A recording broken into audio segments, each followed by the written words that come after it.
क्या आप सच में हनुमान जी के सच्चे भक्त हैं? तो कमेंट में बताओ। हनुमान चालीसा की रचना कैसे हुई? नहीं मालूम, कोई बात नहीं, इस वीडियो के अंत तक मालूम चल जाएगा। सिर्फ आप सच्चे मन से इस वीडियो को अंत तक देखिए और चैनल को लाइक एंड सब्सक्राइब कर दीजिए। अब जय हनुमान जी का नाम लेकर कहानी स्टार्ट करते हैं। एक बार की बात है, जब एक ब्राह्मण का दाह संस्कार किया जा रहा था। चारों ओर शोक का वातावरण था। लोग राम नाम सत्य है का उच्चारण करते हुए शव यात्रा में आगे बढ़ रहे थे। उसी समय रास्ते में उसकी विधवा पत्नी ने संत तुलसीदास जी को देखा और उनके चरणों में गिरकर प्रणाम किया। तुलसीदास जी ने करुणा भरी दृष्टि से उसे देखा और उसे सौभाग्यवती कहकर संबोधित किया। सौभाग्यवती अर्थात वह स्त्री जिसका पति जीवित हो। यह सुनकर वह स्त्री फूट फूट कर रो पड़ी और बोली, महाराज, मेरा पति तो अभी अभी इस संसार को छोड़कर चला गया है, फिर आप मुझे सौभाग्यवती कैसे कह सकते हैं? यह सुनकर तुलसीदास जी ने अत्यंत शांत और दृढ़ स्वर में कहा, बेटी, संत की वाणी व्यर्थ नहीं जाती और जो शब्द प्रभु श्री राम के स्मरण के साथ मुख से निकल जाए वह कभी असत्य नहीं हो सकता। इतना कहकर उन्होंने अपनी आंखें बंद की और पूरे हृदय से भगवान श्री राम का स्मरण करने लगे। उनके होठों पर राम नाम गूंजने लगा। वातावरण बदलने लगा। वहां उपस्थित सभी लोग आश्चर्य से यह दृश्य देखने लगे और तभी तक एक अद्भुत चमत्कार हुआ। जो ब्राह्मण अभी मृत पड़ा था उसमें धीरे धीरे चेतना लौटने लगी। उसका शरीर हिलने लगा और कुछ ही क्षणों में वह जीवित होकर उठ बैठा। यह दृश्य देखकर सभी लोग स्तब्ध रह गए और जय श्री राम के नारे लगाने लगे।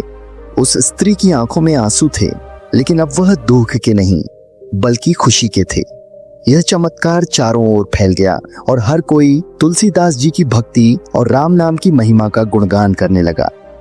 जब यह बात मुगल सम्राट अकबर तक पहुंची तो वह भी आश्चर्यचकित रह गया और उसने तुरंत तुलसीदास जी को अपने दरबार में बुलवाया। दरबार में पहुंचने पर अकबर ने उनसे कहा कि हमने आपकी भक्ति और चमत्कारों के बारे में बहुत सुना है, हमें भी कोई चमत्कार दिखाइए। तुलसीदास जी ने विनम्रता से हाथ जोड़कर कहा, महाराज, मैं कोई चमत्कारी पुरुष नहीं हूँ, मैं तो केवल प्रभु श्री राम का दास हूँ और उन्हीं का नाम जपता हूँ। अकबर ने हंसते हुए कहा, अगर ऐसा है तो अपने राम को हमारे सामने प्रकट करो ताकि हम भी उनके दर्शन कर सकें। तुलसीदास जी ने शांत भाव से उत्तर दिया कि प्रभु श्री राम का दर्शन केवल सच्ची भक्ति और श्रद्धा से होता है, उन्हें किसी के आदेश से नहीं बुलाया जा सकता। यह सुनकर अकबर क्रोधित हो गया और उसने तुलसीदास जी को फतेहपुर सीकरी के किले में कैद करने का आदेश दे दिया।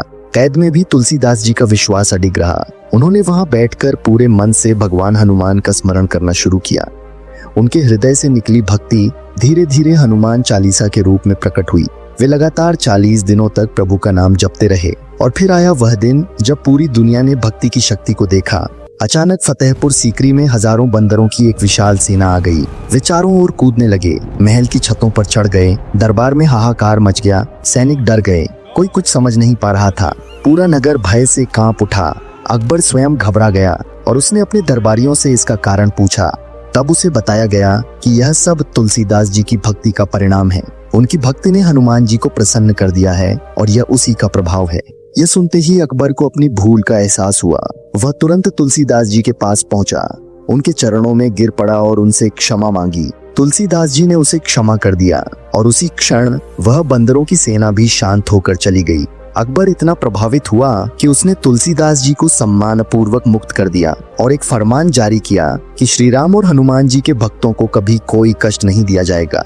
इस प्रकार तुलसीदास जी की अटूट भक्ति ने यह सिद्ध कर दिया कि जब सच्चे हृदय से भगवान का नाम लिया जाता है तो स्वयं भगवान और उनके भक्त भी उसकी रक्षा के लिए प्रकट हो जाते हैं।